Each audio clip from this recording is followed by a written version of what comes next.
All right, welcome back, viewers, to our another exciting episode of our podcast series, The Young Turks Dialogues by Crobstacle. And today we have a very special guest directly from USA for you, bringing in his 3 decades plus years of experience in banking and more. Alex, first of all, welcome to the episode. How are you feeling today? Thank you so much. It's great to be here.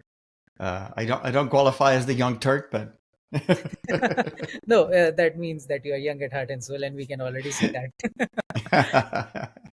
With your 3 years of 3 decades of experience, you are already a young in so many you are a fintech veteran, so that actually is something that so many people will be inspired by today on this episode. And just to give you guys a brief introduction about Alex, he has been at the chair at Consumers Bankers Association in US, top 50 fintech influencers globally, and currently the lead principal consultant at the Backbase. So he has done a lot. So today we are going to be learning from his experience, and his experiences have been amazing. We have talked earlier as well, as you guys know, about our discovery call and the questions that we have put in during our emails that we have sent out today. So we'll be asking those to Alex as well today. So let's deep dive in with an icebreaker question. So Alex, if someone handed you a whiteboard and asked you to sketch what digital banking actually means today, what would you draw first? I think first you have to draw the UX. You have to draw what the experience is going to be for the customer. We get enamored with the technology, enamored with everything that's below that. But if the interface and the way that you deal with your client is not good, then it's all for naught. You can have the best technology and the best technologists, but if the experience is bad, then you might as well not have it. Actually, that is totally true. If the experience is not good, and especially, I don't know about US, here in India, if you see the banking applications, they are like, in the 80s or 90s, I will say 80s, so computer in 90s. So, we have a lot of those here too. so yeah, we are living on the same planet. Yes, absolutely. There is this buzzword. Everyone says that they are going under digital transformation. What's the one dead giveaway that a bank is faking it? If their CEO can't tell you about it, then they're not doing it. Because to me, digital transformation has to start from the very, very top. So the board and the CEO have to be involved and not just delegate it to someone. I've been there. I was in charge of transformation for a bank, and I was 2 levels below the CEO. I got a lot done, but it was not baked into the DNA of the organization. Because I was managing up, managing down, managing sideways to get it done. So much easier if you buy in from the top down. Yeah, I think the approach from top to bottom like this. Yeah, So absolutely. that is organization wide, right? But yeah, in terms of the consumers, how much from the perspective of consumers, how much they are inclined towards bank doing digital transformation? People don't care. The bankers that think that their customers care about whether their bank is being transformed just don't understand. People go to banks for banking. They don't go to banks for technology. So when a bank says, "Hey, we are not a bank, we are a technology firm," as many CEOs have said. I think the first one that I heard was BB&T in Spain. Their CEO said that like 15 years ago. It was a provocative thing to say, but is not a reality. Customers come to banks for banking. They don't come for technology. Technology allows people to bank better and easier, most It's an efficient, more enabler, if efficiency. I say it right. Absolutely. Yeah. No, that makes sense actually. If you see, if let's take an example like using your 3 decades of experience. If a bank Hmm? spends 5 million on a Yep. new application, which Uh-huh. they call it very fancy for the Yeah. consumers, what Yeah. percentage of that typically gets wasted on the wrong priorities? You know, it depends, right? It depends on whether the organization has done their job or not. And in many cases, particularly for the small organizations, whether their vendors have done their job or not, right? Many of the organizations that my firm competes against in the U.S., they have platforms or systems that are fully baked in. That what you get is what you get, right? So the experience is the same experience whether you're with Bank X or with Bank Y. As long as you're using this vendor, you're going to get the same experience. And if the experience is not good, then it doesn't matter what priorities the bank has. And so it's difficult to answer that. For large organizations where they have a bigger say in what it is being presented, then it'll depend on how they're prioritized. But I have a story of a bank that I worked with 5-6 years ago when I was doing consulting, and they had a really great process of prioritization for all the things that they wanted to do. So I sat down with them and I went through all their priorities, and the very bottom of the priorities was AI. And the explanation for everything was really great, but there was no explanation for AI. The entry was just merely AI. So my question was, what is this? What about AI? And they said, we're not sure. We presented our priorities to the board. The board said, you need to include AI into your priorities. So we did. With no thinking about what it is, what AI was supposed to be all about. Eventually, they did something with the monies that they had set aside for AI, which, by the way, was not AI. But, it all depends, right? I am so surprised. I will just add this to what you're telling. So many people these days, they call something AI. In most cases, it is automation or it is Yeah, something else. They absolutely. don't actually know the meaning of AI. That was actually the case here. So you guessed it right. So they realized that they needed RPA, and therefore they rolled that RPA and called it AI, and the board wouldn't know the difference, right? So so they started their AI journey with RPA, which is automation and not AI. So Right. you got it right RPA is there. like robots doing your work, robotic process automation. Yeah, these guys are calling it AI. Yeah, That exactly, is the main exactly. problem here. Also in India, we face this a lot. Consumers Yeah, come and they say, "I want to integrate AI," and when you understand their requirements, so it is actually making automations, not AI. And then when we tell them this, they say that you are wrong, and then we say, "Okay, yeah, related." absolutely, yeah. And that's why when you go to a conference with lots and lots of vendors, every vendor will tell you they have AI.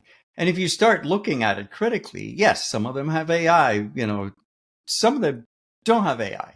Some of them have automation. And they're like, okay, well, in a very loose definition of AI, that's what this is. So Yeah, that is the general perception. Even I think from the consumers end who are not into this field, most of them will think automation as AI when they see it for the yeah, first time. yeah, absolutely. Yeah. Although So like, nowadays AI has become just generative AI, and the exactly. rest of other kinds of AI are seem to be forgotten. And people just think Chat GPT is the only AI. Chat Yeah, GPT or yeah, absolutely. that is their perception, because whenever you say AI, they will either say Chat GPT or they will say Grok.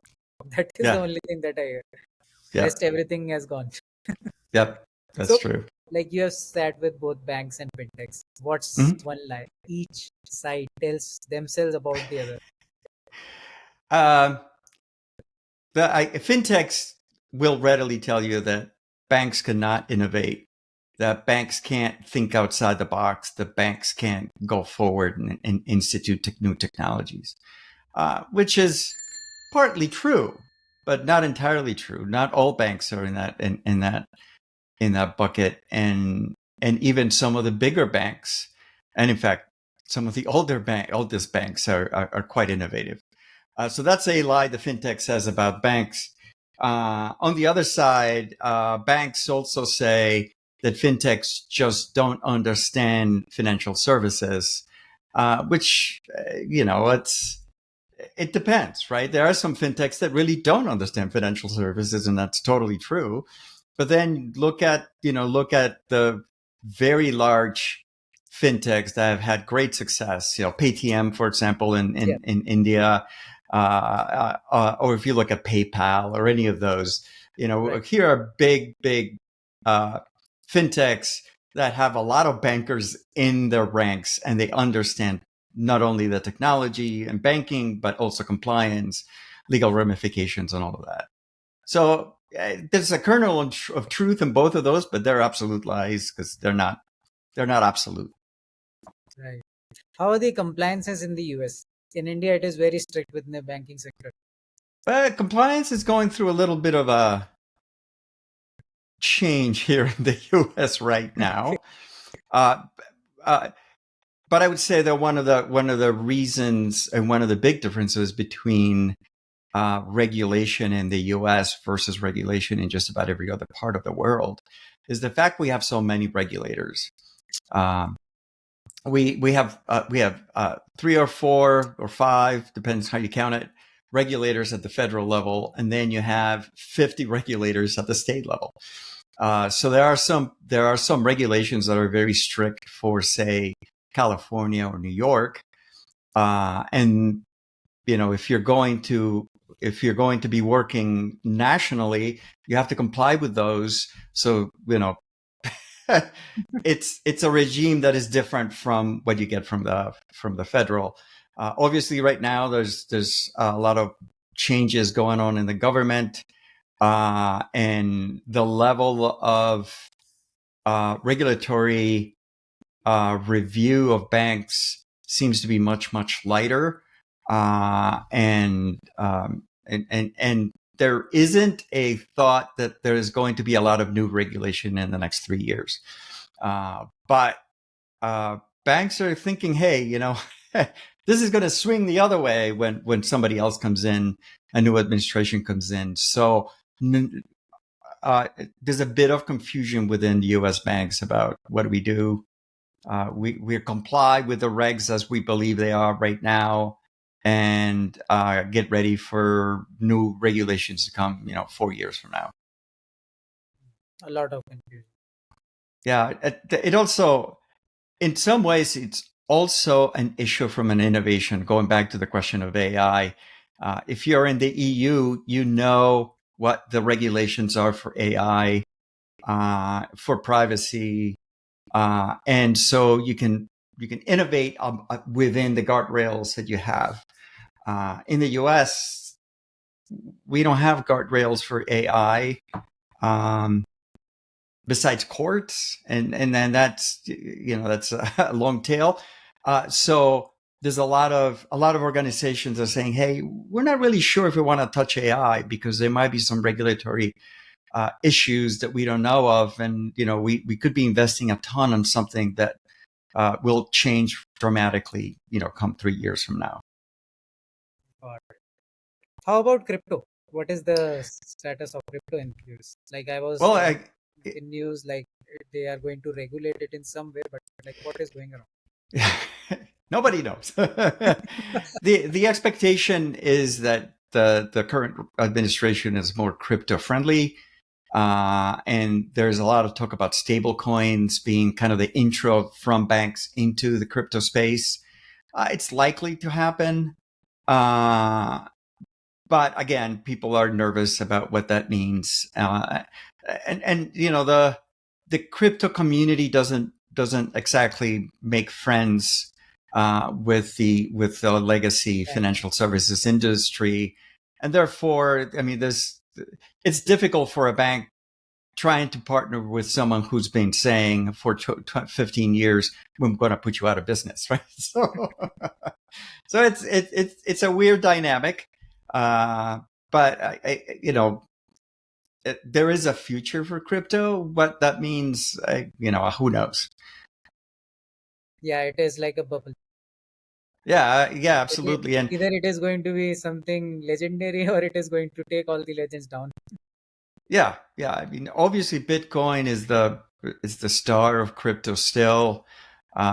But the original idea of Bitcoin was to replace fiat for payments.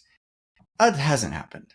Yeah, There's that been little periods of it where it actually was being used for payments, but it's become an asset, and people just get crypto and park it, and just wait for it to go yeah. up. It has become It, like gold. You buy a yeah, Bitcoin, keep it absolutely. in your locker. Yeah, it's not replacing fiat. So way back, when Bitcoin first came out, there's some of us that were super excited, thinking, "Hey, this is going to change the payments world." And would be like one global currency, and that seemed really exciting. Never happened. One interesting question I have: if you had to design a banking experience today that Yeah, doesn't feel like a bank, what's the first UX pattern or behavior you would eliminate? I probably have an answer that you wouldn't expect, um, and it's based on experience. I would not build a banking app or digital experience that looks remarkably different from a current banking experience. Yeah, I was not And expecting this. yeah, and in my experience, when I first started, when I was first head of digital at a bank, we had a project to redesign our website, and we got super excited with all these digitally minded people, designers, and so on. Our agency, a new agency, we were thinking, hey, we're gonna come up with this crazy new way of presenting banking. And so we designed a website that didn't look like a bank. Um, but then we also designed a website that looked just like a bank. And we tested it. And we tested it with dozens and dozens of people. And our new way of thinking website was panned by everybody that tested it.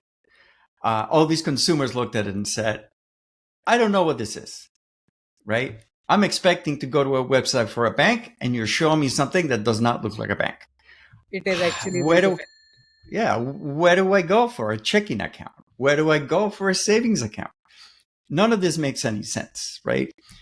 So we learned that you can't change it so much that it's not recognizable, right? So you can take an experience and change it little by little to look different, right?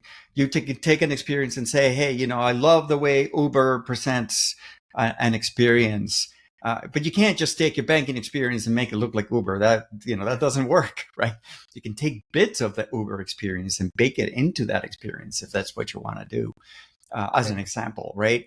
But you can't just come up with something new. People, it's going to confuse everyone. And most people, you go to a bank to do banking, and they want to get in and get out, whether it's on an app or at a branch. They don't want to be spending a lot of time thinking about banking, despite what we may think from the banking side. It is more for functionality, actually, right? You are totally right. When I go to a banking application, I just want to transfer my funds, check my balance, Yeah, do those basic five things, and just close the application. yeah, and you don't want to start guessing about what's what, Yeah. right? I've had organizations that their account to account transfers, they call them something different, and Yes. just like they just This changed happened the recently word. with me with ICICI Bank. So with their Indian corporate application, they made some Hmm? major UI changes. And I Yep. was like so frustrated. I just called the customer care, tell me what to do. I need to transfer the funds right away. Like you don't have patience when you're doing all of this. Yeah, yeah. I mean, you certainly when you change platforms, it's going to look a lot different. But you know, keep the language the same Right? Please. if you And if can. the way you remember banking applications, so I know I will go to the top right corner. I will find these things there. Oh, yeah, I had a story.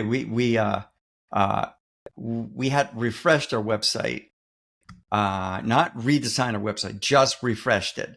We moved the login box from the top right hand side of our website slightly. We moved it a little bit to the left. So it wasn't too so much on the right, but it was a little bit to the left of the where it used to be. And we didn't think any of it.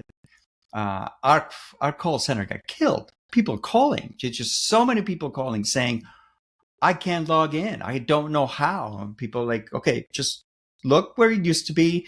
Now pan to the left. There it is. It's like, oh, yeah. And it was not like remarkably different. It was just slightly different. And that small change drove a whole bunch of calls to the call center. Right. No, that is true. And here, very interesting question I have for you. Like, you have seen innovation up close with the banks, with the Goliaths of the industry, as well as startups. Mm-hmm. So if I give you example, in India, there is one technology you gave the name for Paytm. So Paytm is totally different from your generic Yep. banking. Yep. It is I'm like familiar. UPI. So Mm-hmm. when it came, so it was very new for all of us, and transferring money within just second was something that was unheard of. You needed to add the beneficiary. It will take up to 1 or 2 hours. Then for 24 hours, you can just transfer, I think, $20,000, and then after that, you will be able to transfer more. So that was the system. And then Mm-hmm. when UPI came in, you could just transfer 1 lakh bucks just within a minute, within a second, I will Yep. say, not even a minute, with Yep. just a 4 digit or 6 digit. So Mm-hmm. what's the number one mindset legacy banks must unlearn before innovating? And what is the learning from the startups as well? I think the idea of being fast followers is an idea that bankers love to think of themselves and say. But they're not, because you can't really be a fast follower. You can be a follower. You can't be fast, because it takes a lot to build new experiences. It takes a lot to put in new technology in organizations as filled with legacy technology as banks.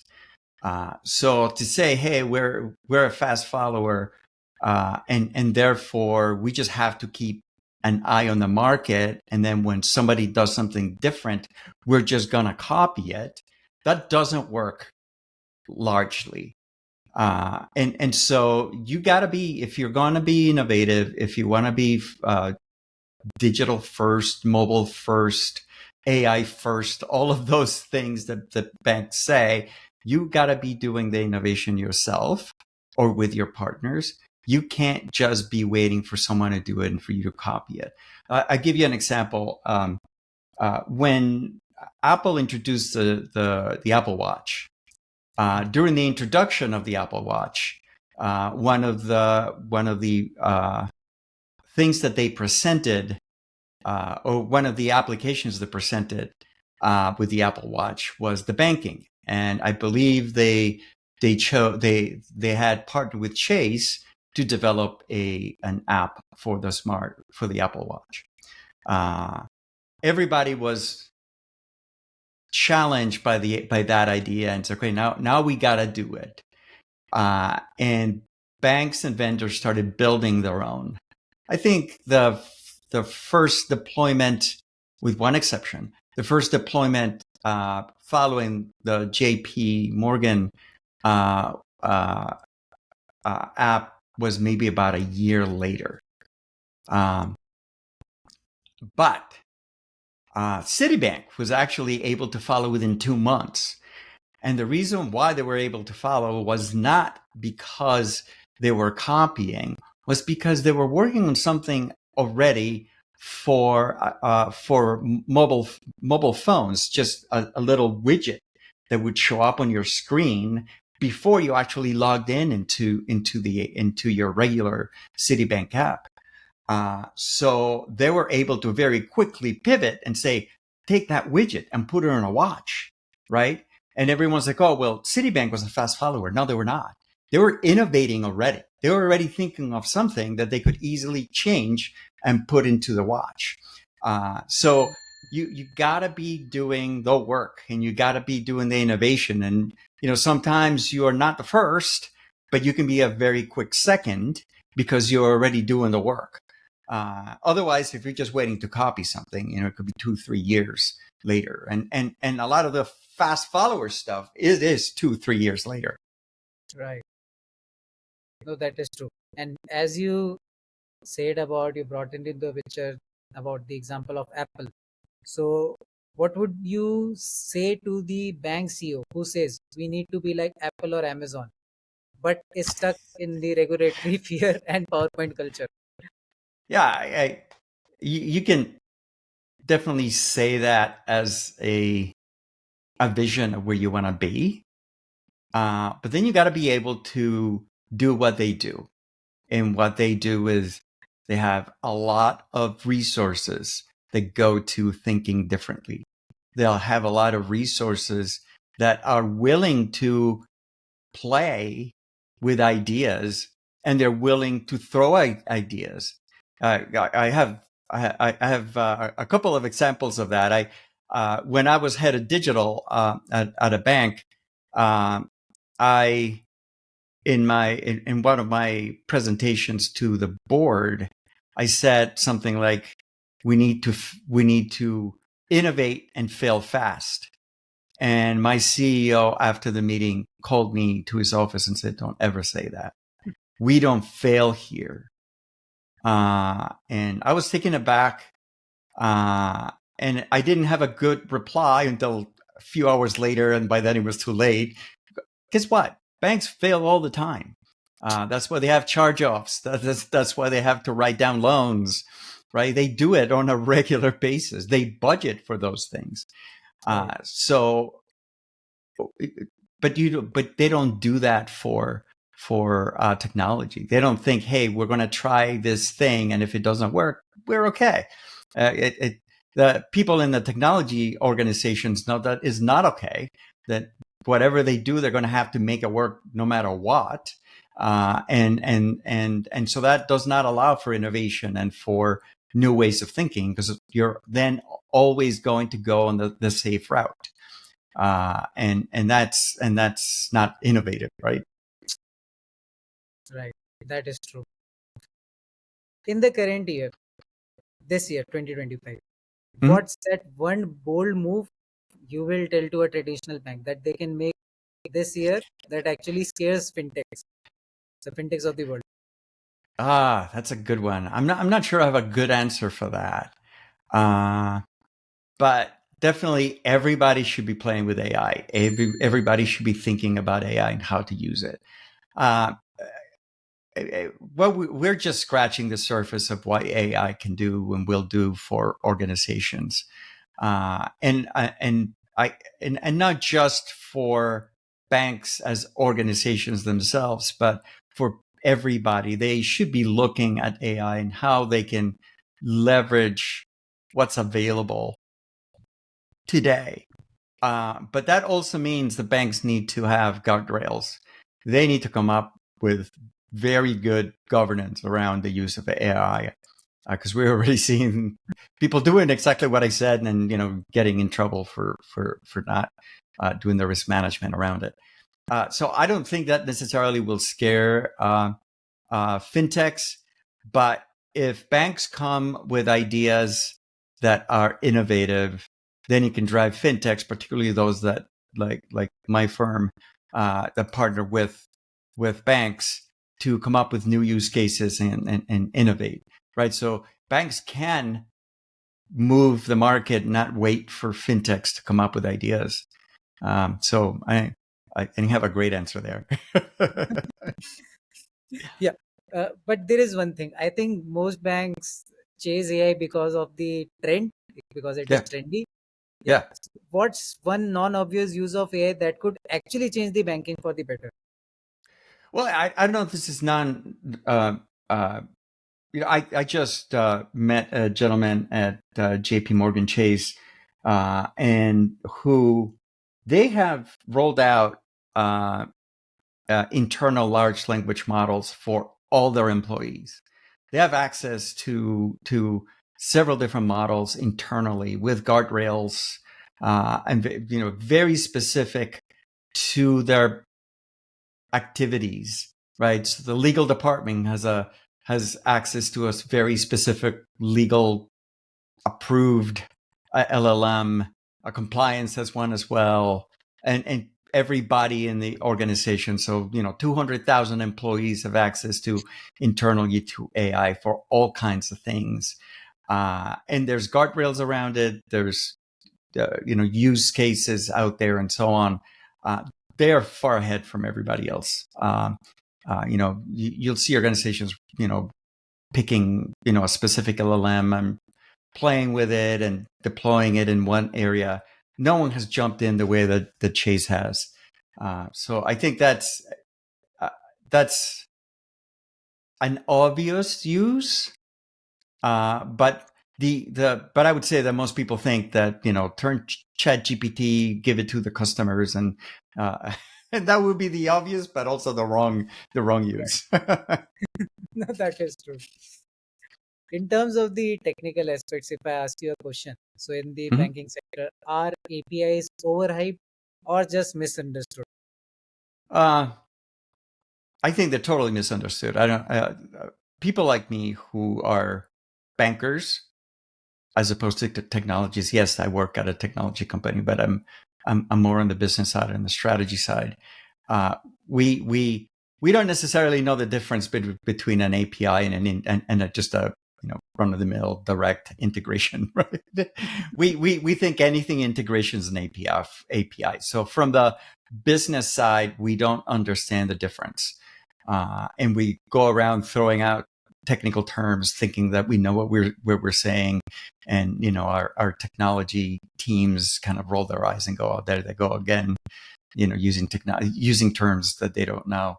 So there's one of the things that bankers need to do much more so now than they used to is really try to understand the basics of a lot of the technology. So the APIs are it obviously is a better way to integrate. It's obviously a better way to put together the Frankenstein monsters that drive the technology that drives all the banks than the direct integrations we used to do. But I think there's a lot of definitional differences. Same thing for AI. That bankers are called anything that's a large language model and AI, and anything that is not, it's not AI to them, right? Just because just the current fascination with generative AI. I think bankers just need to know more about technology, much more so than they used to. We used to just worry about credit risk and about operations and money movement and that sort of stuff. And yes, we need to know all that stuff, but we also need to understand Yeah, technology tech is at something now you least. cannot ignore. Yeah, absolutely. Yeah, it's The no world is longer. Yeah, it's no longer the hey, that part of the business that keeps the lights on. It's become yeah, the central part of integrate of the way you talk to clients and right. the way you deal with clients. So it's very important. That is true. So using your experience, let's say you had to relaunch a digital bank from scratch in Latin America with Yep. only $1 million. That is the catch here, and you have only a 6 month runway. How would you Oh my architect? God. Oh, I've seen organizations try to do that and fail. So I'm not sure I would be much better than them. I do think that some of the things that you mentioned, PTM as an example, Yes. and if you look at other parts of the world, you see similar uh, organizations, M-Pesa in Africa. Of There is a level of the number of underbanked and unbanked people in Latin America is very large, just as there is in a lot of places. And I think schemes similar to what Paytm does could help bank a lot more people in places like Latin America. And I think really trying to do that instead of trying to compete directly with established banks would be a better way to do it. New bank in Brazil, who now has grown into other countries, Mexico, Colombia, and others have done a really great job because banks in Latin America, the established banks, move way, way slower than than some of the markets that you and I just spoke about, right? And so they've been able to do what they've done, but the amount of investment is way more than the million you said. So Yeah, no, it is a tough question. And practically it is. Yeah. Yeah. So talking about, your beliefs now, what is that one belief you have held 10 years ago about digital banking that you have completely reversed today? I don't know about completely reversed, but I really thought the branches in the USA would have disappeared by now. Oh, actually, that is something interesting I'm hearing for the first time. Why did you Well, thought about that? I, I think about 6 years ago or so, I wrote an article where I talked about the future of branch banking in the U.S. And my very last line uh, in the article said, "But you already have you already have a close branch to you, and it's your phone." And well, certainly mobile banking has become the way that most of us do banking. Uh, uh, it has not entirely replaced branches, and I see a lot of organizations closing branches. I see a lot of organizations looking at their branch network and coming up with new ways to structure them, and etc. I see banks building new branches, but building them to look very differently and do very different things. But they're just not going away. Yeah, people and need that touch point. yeah, and the times that I have had to use branches in the past 15, 20 years have been very minimal. So to me, I'm still surprised people go there, but Yeah, there are many people I'm that not still. I'm not the usual banking customer. So I really but it's the same for the US for checks. We still use a ton of checks. Yeah, you talk about checks. I have a case study for you. I did not ask you about this during the discovery call. So when I started this company in 2020, I got a client from the US, and there was this thing involved in the system which is known as bank certified cashier check. Mhm. So it was a scam that happened with us.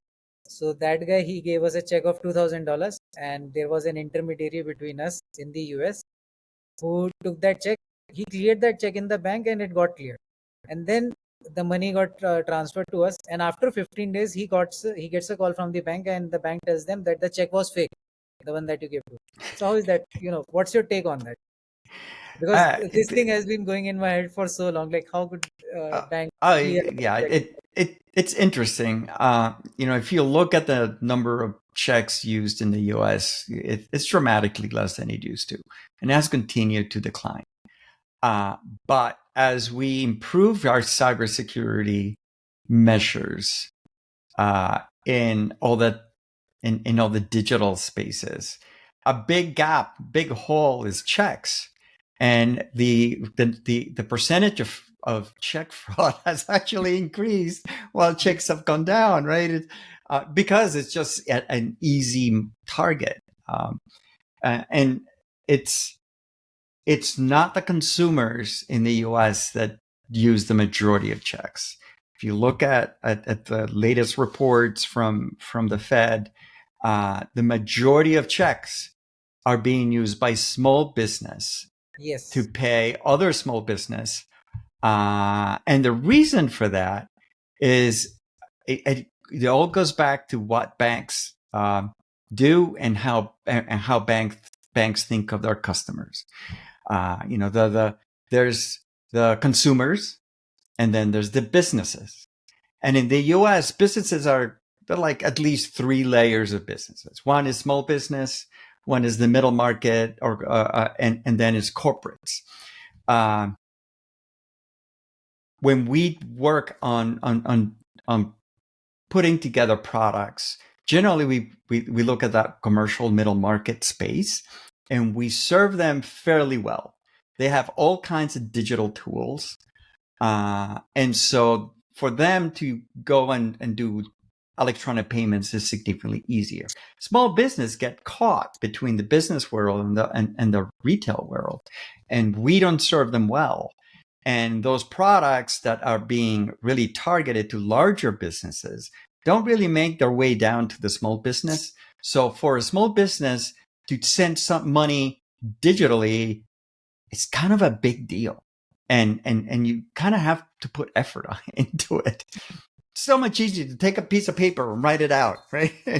And give it to somebody, and here's your money, right? Right. So because of that, the check use in small business has continued to just remain, and in some cases actually grown. And that really is the use case for checks throughout the U.S. And that's what drives that, right? So your experience makes sense, right? But there used to be like insurance companies, whenever they were paying a claim, they would just issue a check. And it has been fairly recently where they're now issuing a debit card, for example, instead of a check. And now you can take the debit card and either use it to pay for your loss, or you can move that money into your account, into your bank account digitally. But that's been fairly new. It's and the other piece is the federal government also writes a lot of checks. No, that gives me the answer now why that happened with us. Yeah. And it is very clear. Yeah. So I have asked most of my major questions. Now a rapid fire before we Oh. close on the episode. Okay. So you have been part of fintech's rise for decades, right? Hmm? If the next decade was titled the era of dash, what would fill that blank? AI. Come on. Yeah, It's got to be AI. got it. Yeah, I think that makes sense. Is banking fundamentally a trust business or tech business today? It's always going to be a trust business. Always.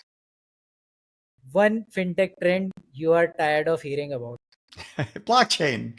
Don't tell me about blockchain. Blockchain has changed banking for 20 years, but it hasn't. I keep seeing the same articles. I read an article a couple of weeks ago that I could have sworn I read it 10 years ago because it said the same things. So you talked about blockchain. So let's talk about the other thing. Most underrated banking innovation of the last 10 years. Underrated banking innovation of the last 10 years. Gosh, I don't know if I can think of something that is underrated. I don't know. That is okay. Totally okay. Yeah, I'm Totally. gonna punt on that one. Yeah. Okay. So just tell us one bank or fintech you admire from afar.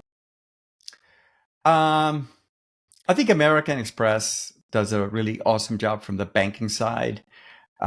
It's not a lot of bells and whistles, but they introduce enough things that are interesting. So I like them from the from that side. I always will tout M-Pesa as just such an amazing idea, and such great impact throughout Africa. And that's a fintech I bring up all the time, and I've been doing that since they came up. I also give flowers to Paytm. Their fraud, their real time AI enabled fraud detection is better than anything out there. And most organizations wish they would have something like it. That is true. Now, closing note. If you had one message to give to the generation of next banking leaders, what it would be? Don't stop learning, and try to learn in other areas outside of banking.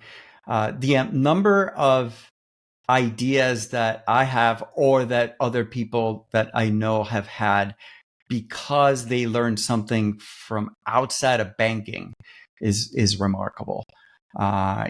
So be curious, read up on science, read up on new ideas, read up on what what are the best, what are the new trends in design and technology and all of that. You might be, might have a degree in finance and you might be really deep into finance, but, keep learning about other things that you eventually bring them in and you'll be surprised. Like something you read about the Roman Empire all of a sudden Right. becomes something that you build something around. You don't know, right? Right. That is true. Perfect. On that note, Alex, first of all, thank you so much for giving Thank so you. much information. This episode was one of the most insightful episodes that I've done. And on that note, thank you to our audience who have heard this episode till here. If you have any questions, please let us know down in the comment section, or we'll put Alex's LinkedIn profile. You can reach out to him directly. And Absolutely. Alex, would you like to say anything to our audience? Thank you so much. And thank you for having me. And thank you for listening. And yeah, if anything I said, you want to know more, or you want to chat with me, definitely connect with me. I'm always happy to talk to folks. Perfect. On that note, thank you, Alex. Thank you, our audience. We will be back soon with another exciting episode on our podcast series, The Young Turk Dialogues. Do like, subscribe, and share with this episode. Thank you for our audience for watching in.